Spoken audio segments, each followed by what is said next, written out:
자, 오늘 KU AI 포럼 제4부 시작하도록 하겠습니다. 4부는 라운드 테이블이고요. 주제가 AI 플러스 X 융합 인재 양성의 정책, 교육, 실천에 대한 여러 가지 의견을 나누는 자리로 갖도록 하겠습니다. 그 자리에 앉아 계시면은 곧 패널 바로 시작하도록 하겠습니다. 패널은 6분의 패널분이 나오셔서 정해진 주제에 대해서 의견을 좀 나누실 거고요. 6시 10분에 정확하게 끝나는 거로 진행을 하도록 하겠습니다. 조정희 변호사님도 준비해 주시고요. 예, 예. 이광열 기자님도 준비해 주시기 바랍니다.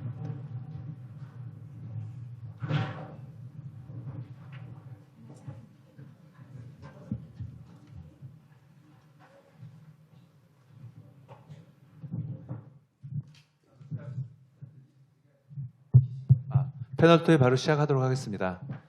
저는 이번 패널 토의 사회를 맡은 컴퓨터학과의 김현철 교수입니다. 오늘 아침에 지난 월요일 날 새로 임명되신 국가 AI 전략위원회 부위원장님 강연을 듣고 굉장히 저는 재밌게 들었었거든요. 그리고 오후에는 의과대학 교수님 그리고 또 언어학과 교수님 다양한 학문에서 AI를 어떻게 활용하고 계시는 말씀을 들으셨고 또 그 다음에는 자동차, 그 다음에 법조 뭐 이런 쪽에 다양한 산업에서 AI가 어떻게 접목되고 있는지 말씀을 듣고 마지막으로 조금 전에 발제해서 홍진배 원장님께서 국가에서 전반적인 AI R&D에 대한 말씀을 전반적으로 해주시고 그 다음에 인력 양성 사업에 대해서 어떻게 계획하시는지를 그때 잠깐 말씀을 하셨는데요. 오늘 패널 토의의 주제는 이러한 상황을 바탕으로 우리 대학에서 AI 플러스 X의 인력 양성 사업에 대해서 우리가 무엇을 준비해야 되고 정부는 어떤 정책적인 지원을 해줘야 되는지 이런 것들에 대한 폭넓은 얘기를 좀 나눠보도록 하겠습니다. 오늘 그래서 6분의 패널을 저희가 모셨는데요. 제가 간단하게 먼저 소개를 해드리도록 하겠습니다. 먼저 아까 조금 전에 발표를 하신 IITP의 홍진배 원장님이시고요. 그 다음에 그 옆에 계신 분이 또 과학기정통부 쪽의 입장뿐만 아니고 교육부 쪽에서는 인력 양성 사업을 어떻게 준비하고 계시는지 조금 말씀을 드려야 될 것 같아서 오늘 교육부의 이주희 인재정책기획관님께서 나오셨습니다. 이따가 좋은 말씀 해줄 거라고 생각됩니다. 그리고 그 옆에 계신 분은 KBS의 이광열 기자님이신데요. 제가 얼마 전에 KBS 다큐멘터리 더보다를 제가 우연히 봤습니다. 우연히 봤는데 그 제목이 일 돕는 AI, 일 뺏는 AI라는 거고 제가 어제 또 봤어요. 유튜브에 올라와 있거든요. 그래서 굉장히 재밌게 저는 봤는데 AI가 실제 현장에서 어떻게 지금 일자리, 노동 이런 문제에 영향을 주고 있는지를 정말 적나라하게 조금 너무 재밌게 봐서 제가 모시자고 주장을 해서 이광열 기자님 또 취재하시면서 보신 많은 얘기를 좀 해줄 것 같습니다. 박수 좀 부탁드립니다. 그리고 조정희 변호사님께서는 아까 발표를 하셨는데요. 저는 발표를 정말 재밌게 들었거든요. 아까 그러니까 신임 변호사들이 어떤 일이 생기고 있고 그다음에 교육을 어떤 식으로 해야 되는지에 대해서 그게 법조인의 문제가 아니고 저희의 일이라고 저는 정말 느꼈어요. 똑같은 저희의 일이라고요. 그래서 관련된 말씀을 또 계속 이어서 해주시겠습니다. 그리고 그 옆에 계신 분은 국어국문학과의 이승은 교수님께서 나오셨는데요. 저희 아시겠지만 문과대학에서 엄청난 변화를 지금 하고 있습니다. 그리고 국어교육과의 이승은 교수님께서 국어교육과인데도 불구하고 이와 관련된 다양한 계획을 가지고 교육에 반영을 하고 계십니다. 그 얘기도 좀 들어보도록 하겠습니다. 이승은 교수님. 네. 그리고 마지막으로는 아까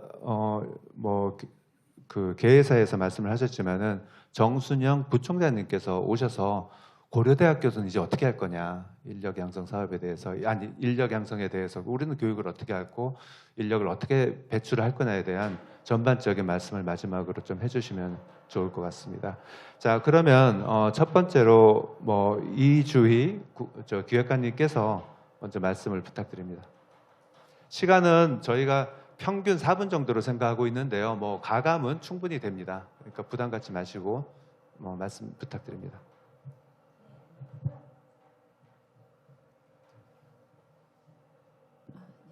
네, 안녕하세요. 교육부 인재정책기획관 이주입니다. 저는 오늘 그 교육부가 추진하고 있는 AI 인재 양성 사업의 주요 내용과 또 이제 저희가 방점을 두고 있는 그런 방향들에 대해서 조금 말씀드리고자 합니다. 아까 전에 이제 그 정보통신기획평가원 우리 홍진배 원장님 기조 발표 너무 잘 들었고요. 아마 이 강의 이 발표를 들으신 분들 모두 아마 깜짝 놀라셨을 것 같은데 정말 세상이 그야말로 조변석게 하고 있습니다. 아까 그 발표에서도 잠깐 나왔지만은 그 뭐 유튜브라든지 기존의 것이 이게 확장되는 그 속도에 비하면 이 AI가 거의 그러니까 생성형 AI가 나온 부분은 확장 속도가 거의 직선 수직이거든요. 그래서 그렇게 빨리 이제 퍼지고 있고 그리고 사실은 이 AI가 정말 이제는 기술이라는 것을 넘어서서 거의 범용 기술로 모두에게 AI가 탑재되는 그런 시대가 온 것 같습니다.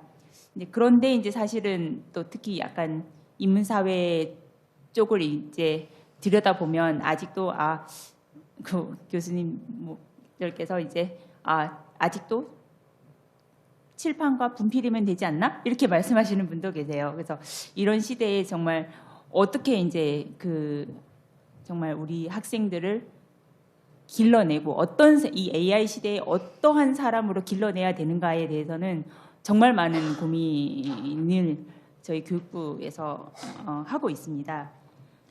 그래서 일단 저희 교육부에서 하고 있는 AI 인재 양성 관련된 거는 세 가지 측면에서 말씀드릴 수 있을 것 같습니다. 우선은 이제 아까 저 발표문에도 보셨지만 지금 이제 너무 이제 기술 패권이 이제 그 격화되고 있다 보니까 사실 최고급 인재를 지금은 양성이라는 말을 쓰지 않습니다. 확보 또는 유치 이런 얘기를 쓰고 있습니다. 그런데 사실은 어떻게 보면 교육부는 이제 인재 양성의 주무부처로서 물론 최고급 다 길러져 있는 최고급 인재를 확보하고 유치하는 것도 매우 중요하지만 그것만으로는 충분치 않다고 생각을 하고 있고요. 저희가 그런 인재들을 길러내야 된다. 그래서 양성의 기능이 매우 중요하다라고 생각을 하고 있습니다. 그러면 그 인재들을 어떤 인재를 양성할 것이냐라고 했을 때 아까 발표문에서 보셨지만 뭐 최고 인재, 핵심 인재, 이렇게 전문 인재 이렇게 제시를 해주셨는데요. 저희가 사실 AI 그 뭐 파운데이션 기술을 다투는 정말 그야말로 전문 인재도 길러내야 되고요. 그러니까 그 부분을 물론 지금 매우 급하니까 확보하고 유치해야 되지만 그것과 함께 저희가 저희 자체의 최고급 인재를 이제 양성하려는 길러내려는 노력을 게을리해서는 안 될 것 같고 그와 더불어 사실은 AI가 범용 기술화 됐기 때문에 그리고 우리나라가 사실은 제조업이 강점이 있는 그런 국가입니다. 그랬을 때 이제 소위 말해서 범용 인재라고 해야 될까요? AI 플러스 X, 그러니까 X 플러스 AI, 그러니까 융합 인재를 길러내서 지금 산업 현장에 이렇게 바로 투입해서 할 수 있는 그런 인재를 저희가 길러내고자 하고 있고 그리고 사실은 지금 이렇게 조변석게 하는 세상 속에서 아직도 그 뭐죠? 커피 전문점에서 이렇게 커피 주문이 어려우신 분들도 여전히 계십니다. 그래서 AI 리터러시를 모두 다 함량을 해서 정말 초등학생부터 대통령님께서도 말씀 주셨지만 리모컨 조작하는 법처럼 그 산수처럼 그러니까 정말 어린 친구들부터 연세 드신 분들까지 이 AI 리터러시를 갖추고 그 AI로 인한 그 격차를 해소하는 그런 부분 저희가 다층적으로 인재 양성을 하는데 좀 초점을 두고 있다고 말씀드리겠습니다. 그런 것 관련해서 이제 저희가 이제 사실 그 AI 인재 양성 관련해서는 저희가 기존에 2025년 예산이 한 100억 원대 정도 수준이었다가 내년에는 이제 1,250억 원 정도로 해서 그 한 과에서 저희가 1,100억 원 정도를 증액을 해서 저희가 추진을 하고 있는데요. 그래서 내년에 보면은 저희가 이제 전체적으로 각 대학의 AI 교육 저변을 확대하기 위한 그런 사업들을 저희가 추진을 하려고 하고 있고요. 그러니까 교양부터 이제 전체 그 대학생들의 AI 소양을 갖출 수 있도록 하는 그런 부분을 가지고 있고, 그리고 이제 산업 인재를 또 육성하기 위해서는 그 부트캠프라고 해서요. 그 산업체와 대학이 협업을 해서 바로 그러니까 단기간에 짧은 교육 과정을 만들어서 바로 그 교육을 받아서 산업체에 투입될 수 있도록 하는 실무 인재를 양성하는 그런 사업들도 저희가 추진을 하려고 하고 있습니다.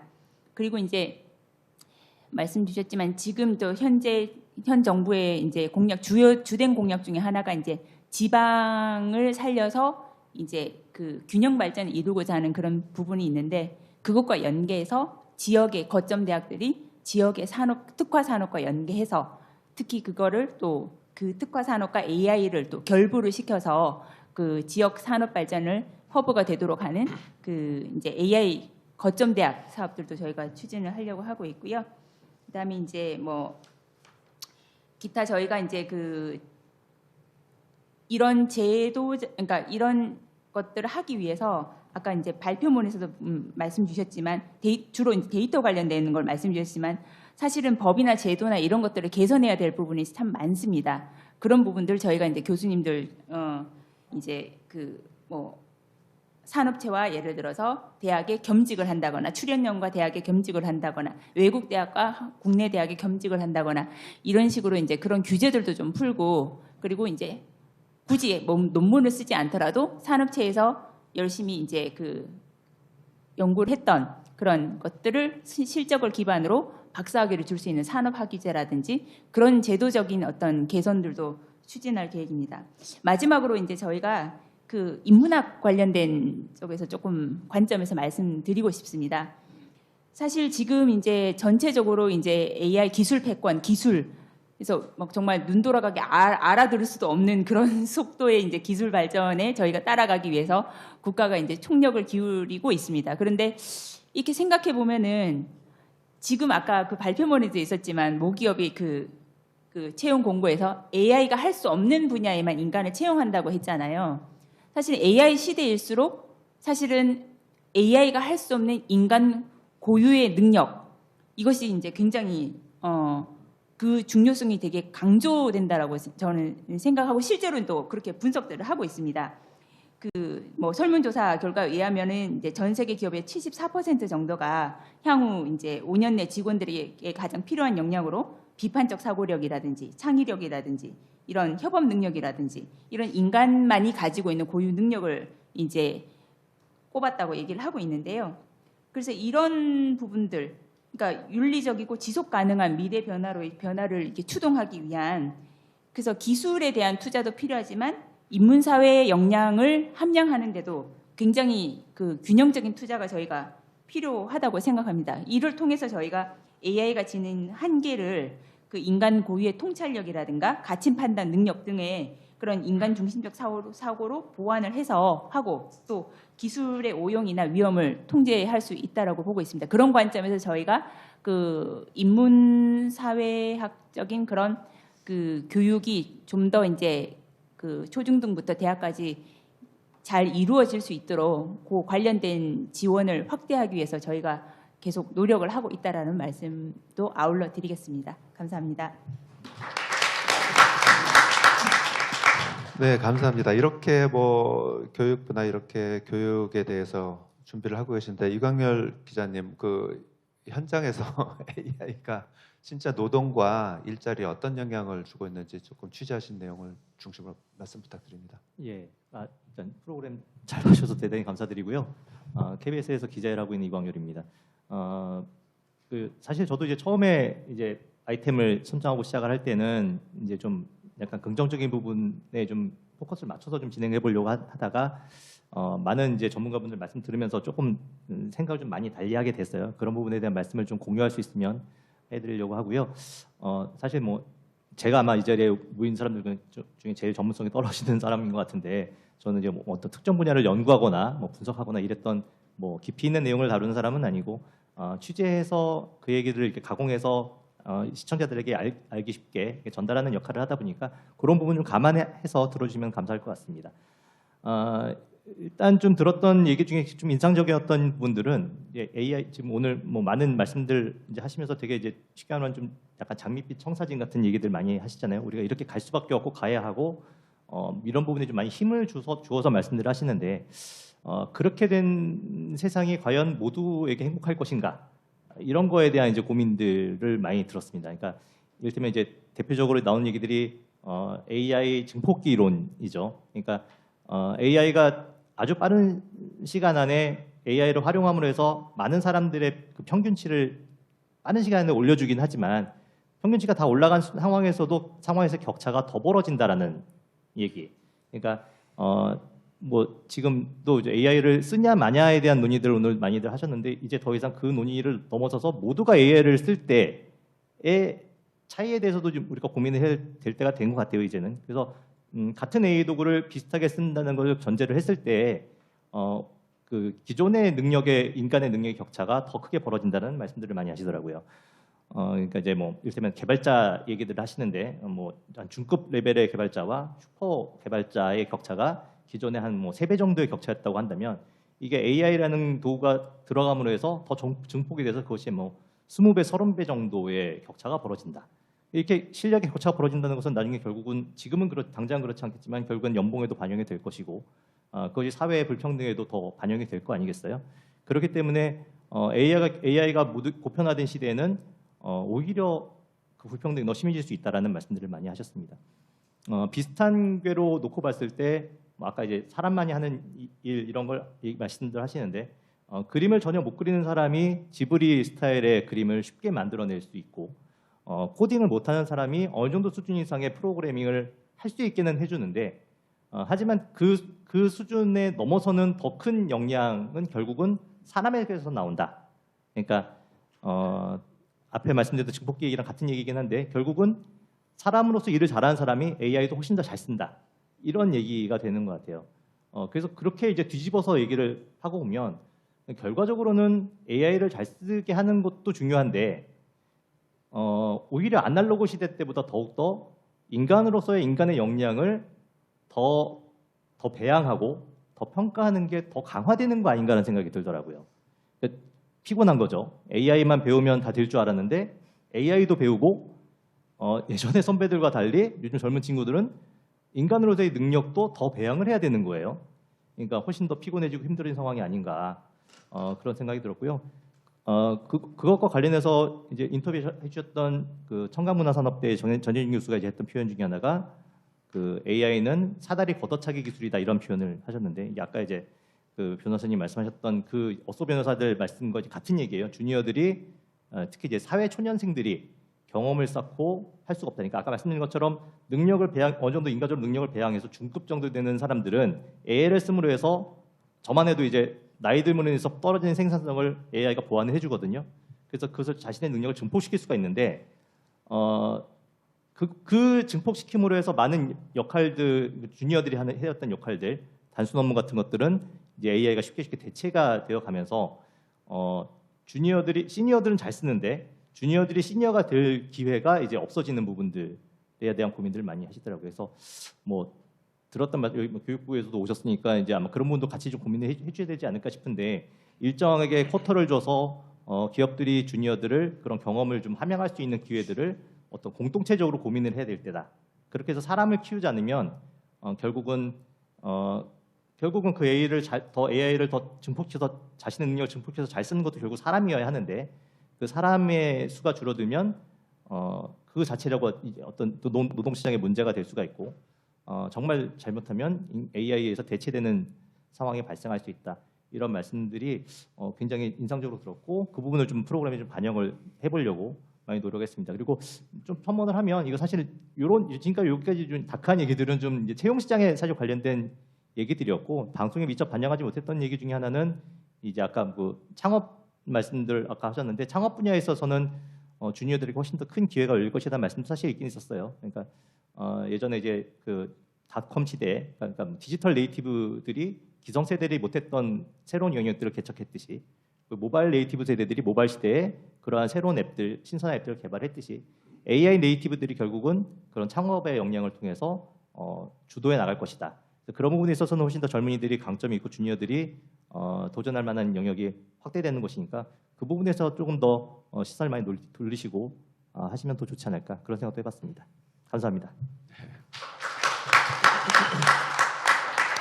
네, 또 다른 관점의 말씀을 해주셨는데 말씀하신 것처럼 인공지능이 역량의 증폭기로 사용이 되면서 그 사람들 간의 격차는 더 커지고 그것 때문에 고용 시장이 완전히 생태계가 무너지고 공동체가 무너질 수 있다.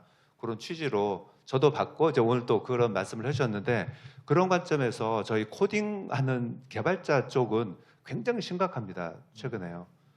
뭐 커서나 이런 걸 쓰면서 굉장히 심각해지고 그리고 개발자들 자체도 이러다가 새로운 개발자들 훈련시킬 수 있는 기회를 다 놓치게 되고 다 무너지는 게 아닌가 이런 걱정을 많이 하고 있거든요.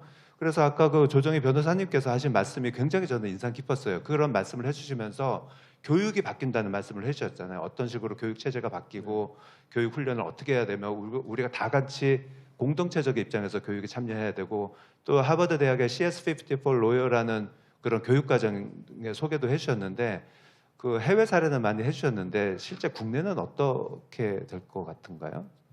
국내는 지금 사실 거기에 대해서 준비가 전혀 안 돼 있고요. 근데 이제 그 로스쿨별로 이제 AI 교육을 좀 확대하려는 움직임들은 있습니다. 근데 제가 사실 뭐 AI 교육을 하고 아까 말씀드린 것처럼 AI가 이제 케이스 스터디를 하면서 경험 있는 그 선배들이 피드백을 주는 그런 과정 같은 거를 만들고 그거 다 중요한데 제가 사실 이광열 기자님께서 제가 얘기하려고 그랬던 걸 말씀을 하셔가지고 약간 뺏겼는데 제가 좀 이렇게 재밌는 말씀이라고 드리면 지금 현실에 대해서 말씀을 드릴게요. 대형 로펌에서는 대형 로펌에서 변호사들을 뽑을 때 원래 인턴 프로그램을 운영을 했습니다. 그래서 한 4주 정도 가둬놓고 이제 열심히 막 일을 시킨 다음에 그 다음에 거기서 이제 똑똑한 친구들 1L이나 2L에서 이제 1학년, 2학년에서 똑똑한 친구들을 이제 변호사로 채용하는 그런 프로그램들을 다 운영을 했었습니다. 근데 그게 1년 정도 전, 한 6개월 전부터 다 없어졌어요. 인턴 프로그램이 완전히 없어졌습니다. 그러니까 그 친구들이 그래도 뭐 대형 로펌에서 인턴을 할 수 있는 친구들이면은 이 친구는 그래도 그 로스쿨에서 거의 탑 수준들만 그 대형 로펌에서 인턴 기회를 부여받았거든요.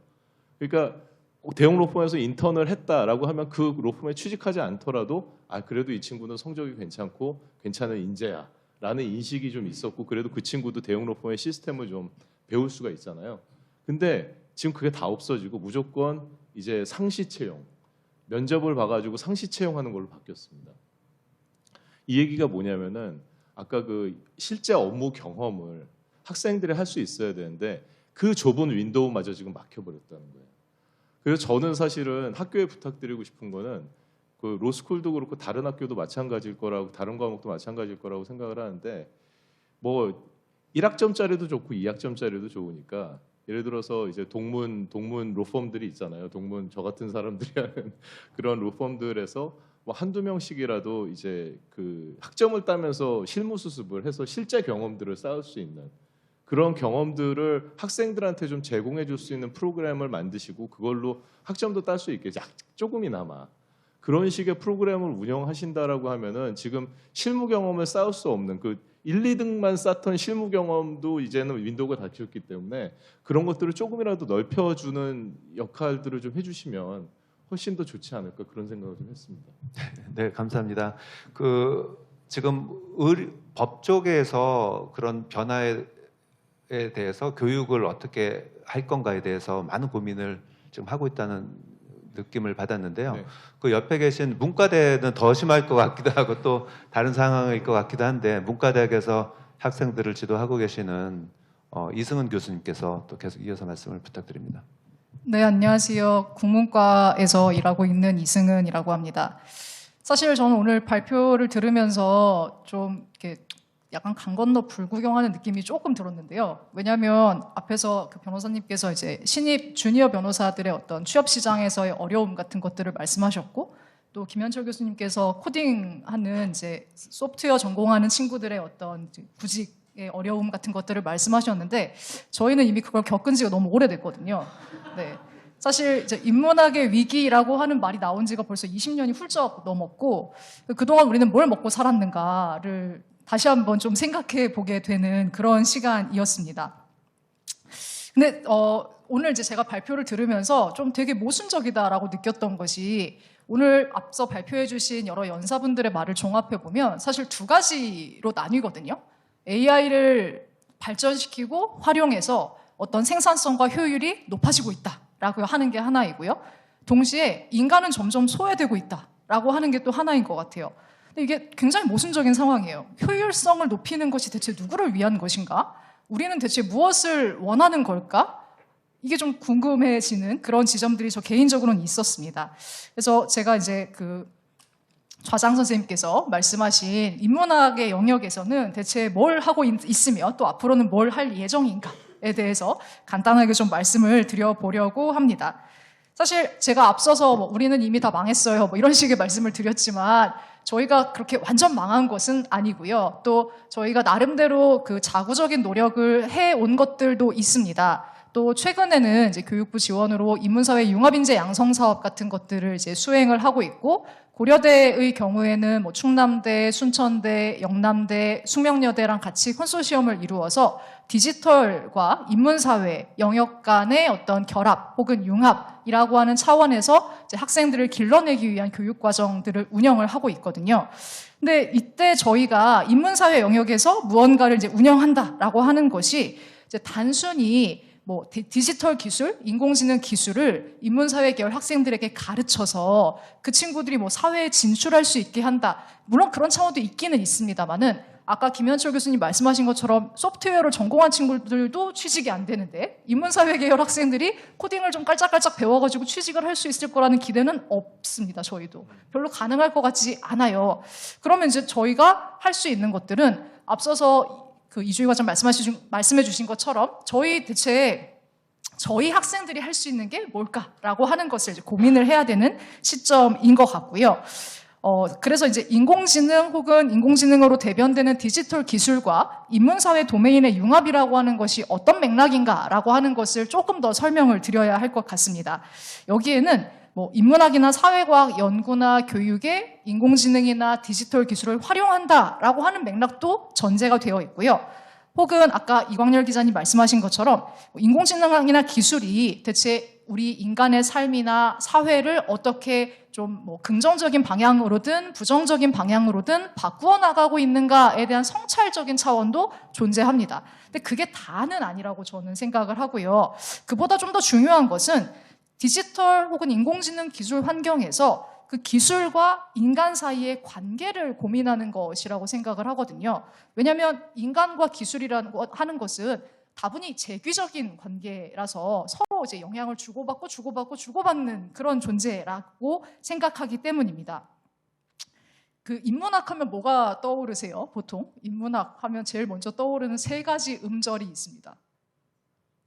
네, 문사철이죠. 그렇죠? 네, 문사철 물론 중요합니다. 저희가 이제 인문학 영역에서 해왔던 것이 이른바 문사철로 대표되는 분과학문의 어떤 차원에서 전문적인 지식을 생산하고 이것을 또 후속 세대에 전수하는 역할들을 해왔고 그것도 굉장히 중요합니다. 근데 저는 개인적으로는 지금 이 시대에 인문학이 해야 되는 일 중에 하나가 바로 동시대에 살고 있는 인간에 대한 이해를 하는 것이라고 생각을 하거든요. 이 동시대의 인간의 사유, 인간의 욕망, 인간의 행동을 이해하는 이른바 인간학으로서의 인문학이라고 하는 것이 지금 좀 필요한 시점이라는 생각이 들고 또 마침 인공지능이라고 하는 이른바 뭐 새로운 어떤 행위자의 등장으로 다시 인간이란 무엇인가, 인간다움이란 무엇인가에 대한 질문이 저희로서는 뜻하지 않게 다시 대두가 되기 시작한 상황입니다.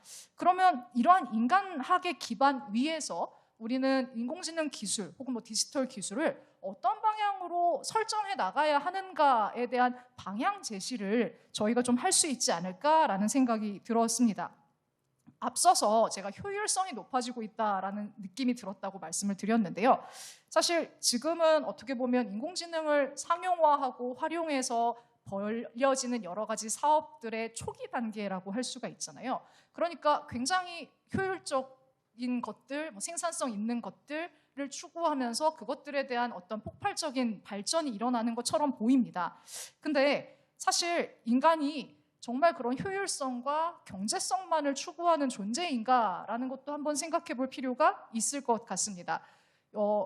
만약에 아까 그 42닷이었죠. 네, 발음하기가 정말 어렵긴 하네요. 말씀해 주신 것처럼 이제 정말 완전한 정말 안전하고 완전한 자율주행이 가능해졌다라고 했을 때 그럼 인간은 아무도 운전을 하고 싶어 하지 않을 것인가? 그렇지 않을 거라고 생각하거든요. 오토매틱이 훨씬 편하지만 여전히 운전은 손맛이지 이러면서 수동 운전을 고집하시는 분들이 존재합니다.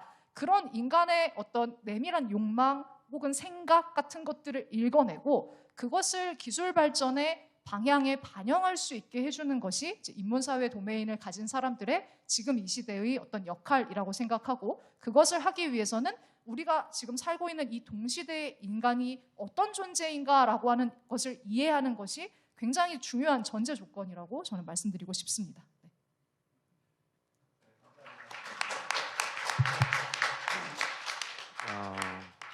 제가 굉장히 어려운 주제인데 너무 다양한 말씀이 나와서 굉장히 지금 뜨거워졌어요. 근데 지금 6분 후에 마감을 해야 돼서 제가 이렇게 진행을 하겠습니다. 시간이 6분밖에 안 남아서요.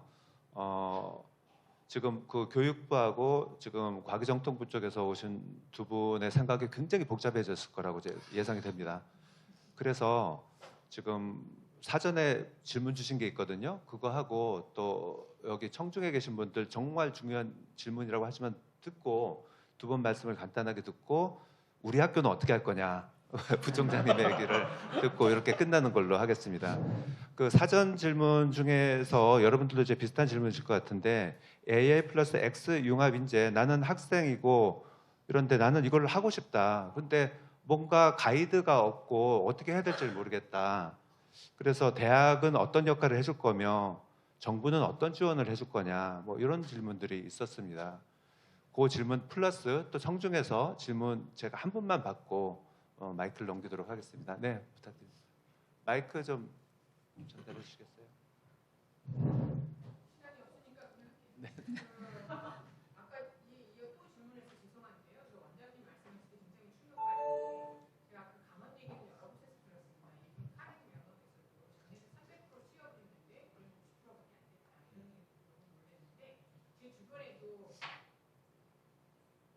수리에 대한 제 자식들 중에도 굉장히 좋은 회사인데 나가야겠다. 이런 생각이 들고 뽑아야 되는 거기에 3분의 1만 뽑았다. 이런 얘기 많이 들었어요. 그래서 아까 말씀이 AI의 점에 대해서 AI가 하는 일의 점에 대해서 40%를 강화했다. 이 얘기인데 제가 예전에 어디서 읽은 책 중에 로버트나 AI를 개발할 때 핵심 주어 중에 하나가 인간 harms, 인간에게 harm을 끼치지 않는다.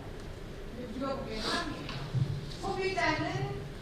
소비자를 위해 생산성을 높이지만 생산자로서의 인간은 점점 없어지기 때문에 그걸 어떻게 해결할 것인가 우리는 어떤 방향으로 나가야 아까 이승훈 교수님 굉장히 잘 말씀해 주셨는데 그런 측면에서 질문하고 싶고 제가 우리 정부 부총장님 작년에 낸 것 같은데 그때 부탁한 일을 제대로 내용이 코딩을 전체 학생들한테 그냥 모두가 듣게끔 했던 그 교육과정을 없애셨는지 그 궁금해요. 답변 질문 저희가 받았고요. 지금 이제 시간이 얼마 없어서 인력 양성을 어떻게 할 거냐 그 관점으로 좀 중심돼서 말씀 부탁드립니다. 네, 아까 이제 뭐 여러 가지 말씀인데 융합 인재 굉장히 중요한 화두인데요. 원래 전통적으로 지금 우리가 얘기할 때는 AI 플러스 X를 얘기를 많이 했었습니다. 그래서 AI를 잘하는 사람을 어떻게 그쪽 도메인으로 늘 거냐 이게 중심이었는데 금년부터 정말 빠르게 바뀌는 게 뭐냐면 X 플러스 AI입니다. 도메인에 있는 사람이 어떻게 AI 땡겨올까 그게 더 효과적이다라는 거거든요. 그러니까 그거는 지금 바꿔서 얘기하면 인문 분야든 뭐 다른 분야든 그쪽 도메인에 무게 중심이 더 옮겨가 있습니다. 그래서 저희도 그 지금 프로그램 자체를 그 AX 대학원 뭐 약간 융합랩 뭐 이런 거 할 때 방점이 사실은 그 AI라는 거 쓰긴 씁니다만은 X 쪽을 가지고 어떻게 결합할 거냐. 실제로 저희가 이제 저희 원 프로그램 중에서 서울대 의대에 나간 프로그램입니다. 서울대 의대인데 거기다가 왜 AI 하는 데가 프로그램이었지? 거기서 AI를 채용하는 그걸 했는데 제가 지지난주에 갔다 왔는데 굉장히 퍼포먼스가 잘 나오거든요. 그러니까 지금은 이제 그게 국문과든 저 철학과든 아니면은 그 저거 뭐 이분 뭐 저기 기계공학과든 거기서 AI 그거는 왜 그러냐면 커서에 같이 AI의 장벽이 낮아졌기 때문에 그게 가능해지거든요.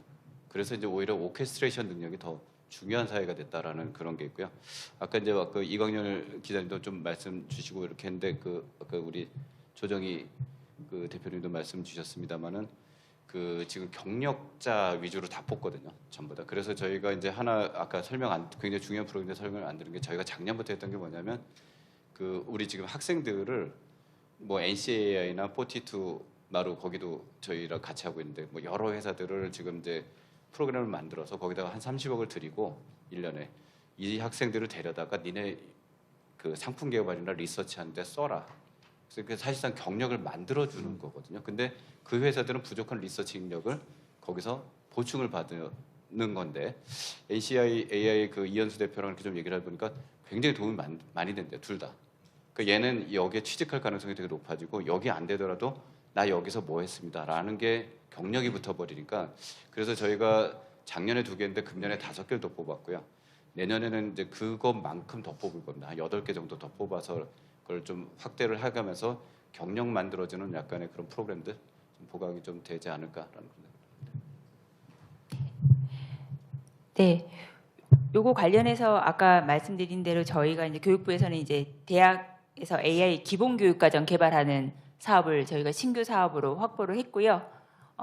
그래서 이제 30개 대학에 이제 대학마다 한 3억 원씩 투입을 해서 그 이제 비전공자도 기본적인 AI 그 역량을 갖추고 자신의 전공에서 AI를 활용할 수 있도록 하는 이런 사업을 저희가 이제 추진할 예정입니다. 그래서 이제 각 전공 분야에서 AI를 활용할 수 있도록 그 학문 분야별로 AI를 결합한 교육과정 모델을 저희가 발굴을 해서 하려고 하고 있고 이런 부분들을 저희가 그 개발된 강좌를 온라인 플랫폼을 통해서 또 공유할 수 있도록 저희가 그렇게 추진을 할 예정입니다. 네, 이제 마지막으로 정수영 부총장님께서 마무리 정리를 좀 부탁드립니다. 학교에서 어떻게 하실 건가요? 그래서 예, 경호부총장 정순영입니다. 저 패널 분들께서 말씀해 주신 내용들을 한 분 한 분 들을 때마다 마음이 점점 좀 무거워집니다.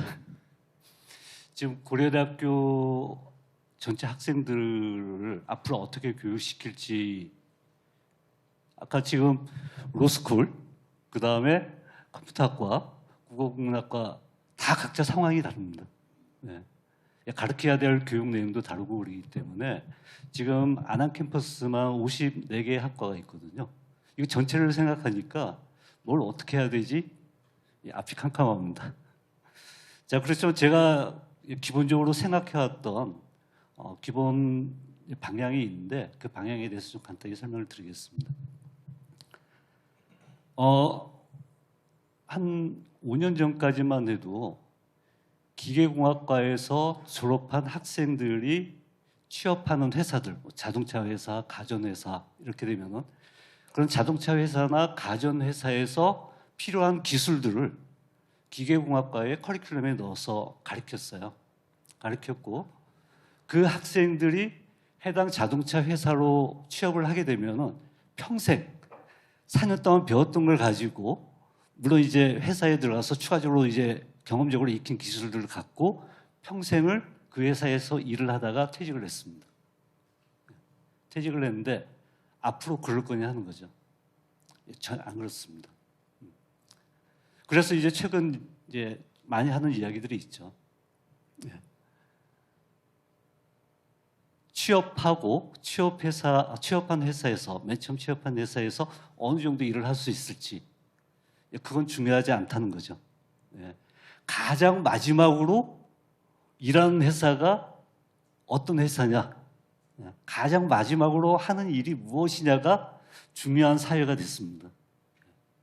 그 이야기는 뭐냐면은 대학 4년 동안 배운 지식을 가지고 졸업 후에 몇 년 동안을 이용할 수 있을까? 우리가 예측을 할 수가 없습니다. 그 이야기는 대학 졸업한 이후에도 계속 학습을 해야 되는 사회가 됐습니다. 자, 그러면 이제 대학 교육을 책임지는 사람 입장에서는 입학한 학생들 4년 동안 어떻게 가르쳐야 될지에 대해서 많은 고민을 할 수밖에 없습니다. 아까 조영정 교수님께서도 어떻게 하고 있니? 라고 지금 말씀을 해주셨는데, 그래서 제가 생각하는 바는 앞으로 사회에 나가서 4년 동안 공부한 전공 금방 무의미해질 수가 있습니다. 그럼 어떻게 우리가 교육을 시켜야 될까? 제가 생각할 때는 아까 인문학 교육 말씀도 많이 해주셨는데 저는 교양교육을 강화시켜야 됩니다. 교양교육을 강화시키고 그 다음에 그러한 교양 지식을 가지고 적응력, 빨리 새로운 지식을 습득할 수 있는 능력들을 키워줘야 되는데 어떻게 해야 될지에 대해서는 굉장히 많은 어려움이 있습니다.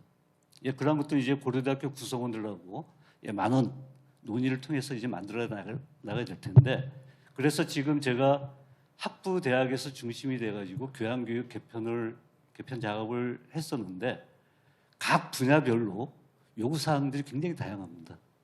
그러다 보니까 그게 통일된 틀로 이렇게 교양교육을 개편하자는 게 너무 어려워서 총장님의 지시를 받고 제가 교양교육 개편을 이끌려고 지금 작업을 하고 있습니다.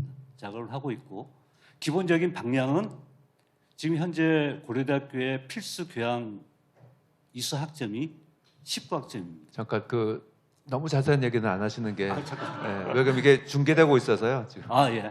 10학점인데 이걸 더 확대시켜야 되지 않느냐는 방향으로 하고, 그다음에 인문학이나 그다음에 다양한 교양 내용들을 학습할 수 있는 체계로 지금 바꾸고자 노력을 하고 있습니다.